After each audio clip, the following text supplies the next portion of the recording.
Can we fix or improve the M2 MacBook Air's thermal throttling issue? Well, today we're gonna try it out with these guys right here. This is a thermal pad and we have a set of them, and this is gonna allow us to help transfer the heat from the M2 chip faster away from it and into the chassis itself. Now in our previous video, we did a full teardown. We showed off the chip and we showed off the metal casing and shielding that Apple has on this MacBook. And people reached out and said, this is not a vapor chamber. This is simply shielding for all of those sensitive components. And we saw in our thermal test how hot that CPU got, how quick it heated up, and that most of the heat was concentrated right there in the center using our thermal camera. Now we also got some benchmarks. We know how much it throttles and how fast it throttles, and also some real world testing. So let's go ahead and open this thing up so we can do this easy and simple and cheap modification. I'll go ahead and link those thermal pads on Amazon down in the video description. Now, as I unscrew these 4 simple bolts on the M2 MacBook Air, I have to tell you about our giveaway because we're gonna give away a brand new M2 MacBook Air, and I don't care where you are in the world. I will pay for the shipping. I will pay for any import taxes or fees. That way everybody can participate. And all you have to do is 1, be subscribed to the channel, and 2, comment on our launch week videos for the M2 MacBook Air. You can comment once per video, and on Monday, July 25th, we'll be announcing the winner live in a video. Our goal is to hit 1 million subscribers by that date. So even if you don't care about winning one of these, if you want to help us out and you enjoy our content and our honest reviews and testing, please hit that subscribe button. Now, this case is almost removed. We got to pull back here. All right, there it is. And as you can see, this is kind of marked up already. Now, we've done our thermal testing, and some people were saying, well, if you already took it apart, you're gonna mess it up and it's gonna thermal throttle way more. Well, ours actually performs slightly better than other reviewers that we've seen. So maybe we actually improved it before we even do this test. Let's go ahead and grab our first chunk. Now, we actually used these in our previous video for the M1 MacBook Air, and we're gonna reuse them just because other ones are taking too long to come in, but you can order a larger sheet and then have it be perfectly cut to size for this. And we'll put the second one right here. And these are just designed to grab heat quickly and disperse it. And I have a couple scrap pieces that we pre-cut. That'll fit perfectly, bam, right there. So we have this whole section covered over here, and you guys see here I have nothing. Now underneath this section there is actually no motherboard at all, which is what we found in our teardown. So the part with the motherboard is completely covered here, but of course if I had more thermal pads I would probably just run it all the way across.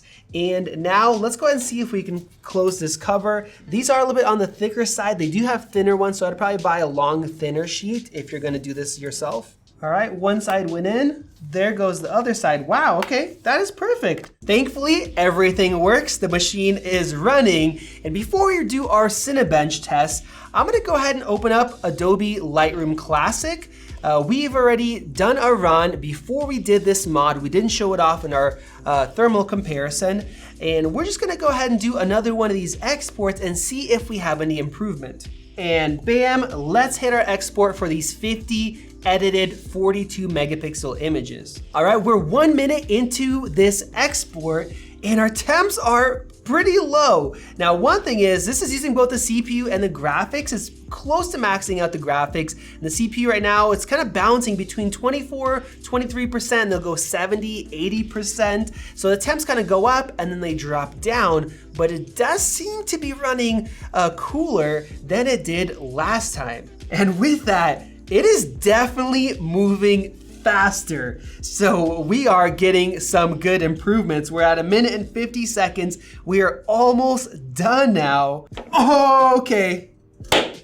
No way. Yes, now we just did one run. That took 1 minute and 56 seconds to export these 50 images.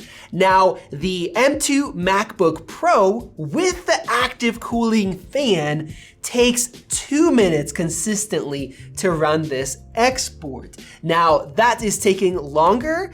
I don't know if it does throttle slightly, but we do know with that machine, even under Cinebench, it does throttle at first because Apple waits way too long to crank up that fan. It's like over 100 degrees by the time it cranks it up. Whereas here, the heat is getting taken from that chip through the thermal paste and then through that metal and then into those pads and spread out. So that literally did that faster. Now, wait until you find out how long it took before we added those pads. Take a guess down below how long that took. All right, this one took 1 minute and 56 seconds with a thermal mod fix, and then without it, it took 2 minutes and 55 seconds. Now that is crazy fast. I wanna pick this up and I definitely feel some heat on the bottom, and that was literally less than a 2-minute render. So that seems to be working surprisingly well. So it must have not throttled at all, whereas the M2 MacBook Pro does throttle a little bit before the fan kicks up. And then the one without this thermal fix definitely was throttling when we were, hitting the CPU 80% and the GPU. We were kind of surprised. I mean, that definitely got slower than 2 minutes at that 255 mark. So, wow, okay, very impressive, a bigger difference than I expected. And now let's go ahead and run Cinebench. The first run, I'm not gonna have my CPU frequency and wattage monitoring software open. Last time we did a single run just the same way, and it took just 28 seconds to hit 108 degrees. Let's see how it does this time. 99, 100 after 40 seconds, 101, still getting hot pretty quick. Now, of course, that chip is getting saturated very quickly. That is where our temperature sensor is at. And then that heat is gonna get drawn out. So it looks like we're at almost a minute now. We still have not hit 108 degrees. We're hitting 104 right now, still pretty dang hot. And bam, we just hit 108 degrees. Took about 1 minute and 23 seconds compared to 28 seconds. Of course, this is maxing out our CPU. So if you're doing things that do max it out and then it cools down a bit, you will avoid hitting those really high temps. And look at that score right there, 8,684. That is incredible. That beats out, of course, the original run that we had of 8551, which already was much higher than the 8200 that Luke Miani got, and other people got lower scores, proving that we did not damage ours by taking it apart. But that literally not only beat that also beats our M2 MacBook Pro. We just retested it just to make sure it was sitting there on the desk, not being touched all day in an AC room. Cool, we ran it once and it got 8557. And this with a thermal mod just got 8,684. Very, very good results. Now, last time we did a bunch of runs, so I'm gonna do it the same exact way this time, and we'll see what the difference is in performance after each consecutive run and how fast it drops off. Run number 2, we're at 8,619 still. Last time, our second run was 8,351.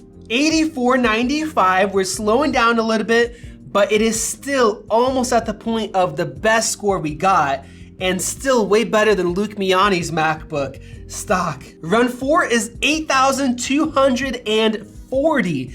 That is still, I believe, better than Luke Miani's very first run and defeating the 7,792 that we got without the thermal fix. 8,151 now for our 5th run. We've been running close to 10 minutes now compared to 7,542 without the thermal fix. Guys, this is going even better than I expected. I'm pretty impressed. 8,072 compared to 7,454. I wonder if we can maintain above 8,000. That would be crazy. Now, I do see that our frequency does start slowing down. It is, of course, doing better than it did before, and our wattage is running higher, whereas before it got all the way down to like 9 watts, where it still performed decently, but put out a lot less heat. 8,056. I thought it was gonna dip under, but it didn't. Wow. Compared to last time, instead of 8,056, 7,330. 30 on that run. So we're on our 8th run now. I know a lot of people did 3, 4 runs. We're on our 8th run. It's been about 15 minutes and the performance is still doing great. It's doing similar to what a lot of people got just out of the box. So it's very impressive. With very little drop. So if some people got, for example, Luke, I know he got 8,200 at its best from a cold start first run, and we're still at 8,056 after 15 minutes of hammering the CPU. That is awesome. All right, bam, we got 7,738. We did dip below the 8,000, which would have been amazing, but that was actually the run that got the lowest score previously in our series, 7,295, and then it went up by a little bit. So it seems like after about 15 minutes or so, that's when it finally gets saturated and when you get the first big dip in performance compared to before, where we would see a dip like that even on the second run. So we're almost done with our very extended testing, and it looks like we're getting 47 degrees Celsius right here. Now that was the peak that I saw previously, but this time it just looks like it's more spread out along the chassis, even up here to the corner top left. So we are getting a lot more spread of that heat compared to before. And then let's take a look at the bottom here, 47 degrees Celsius as well. So what I heard is that 50 is kind of the legal limit because you can get burned. So thankfully we're not at that 50 yet, and the MacBook does start to throttle itself. We ended up with 2.65 gigahertz on that last run, just like we did the first time, and our final run was 7,619 compared to 7,302. So that is when the MacBook is completely heat soaked. Those pads are heat soaked, the actual chassis is as well. But if you didn't count those last couple of runs that brought us closer to 20 minutes of testing, the first 15 were phenomenal. We stayed above 8,000 compared to before that. It was like 3-4 minutes and we're already just crashing in performance. So very, very good results, way better than I expected. So that was testing the CPU.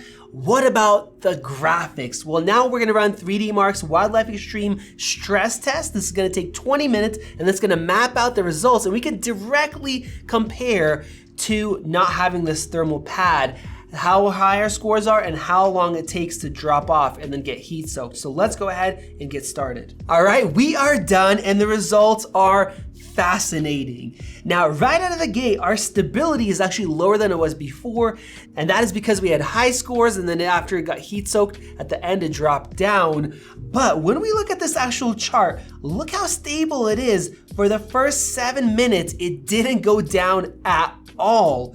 And our 7th run was 5,618, whereas before we were at 4,473. A massive difference. Now, here is a screenshot of our run before, and what you see is that on our 4th run, it starts going down, and our 5th run was a huge nosedive in performance, down to 4,329.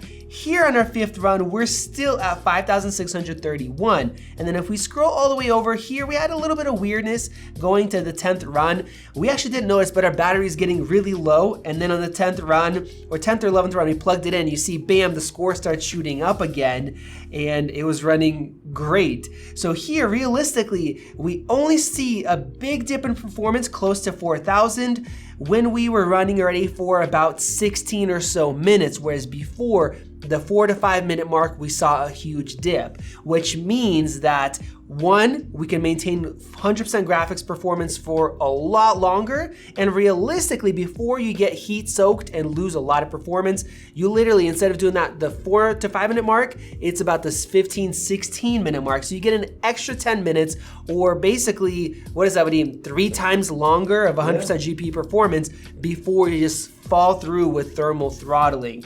So yes, it definitely helps graphics as well. So what do we figure out overall? Well, this really not only helps you get slightly better performance than even an M2 MacBook Pro in some cases, it helps real world tasks like photo editing, that was incredible, and it just allows your system to have much better performance when you're really hammering it for a longer period of time. And so as long as you're not doing like 20, 30 an hour long renders, an M2 MacBook Air with a thermal fix can do just as good of a job compared to the M2 MacBook Pro that actually has a fan. But you guys let us know your thoughts down below. Make sure you guys comment if you guys want a chance to win. Click that circle to subscribe. Check out one of those great videos right over there. This has been Max, and I'll see you in the next video.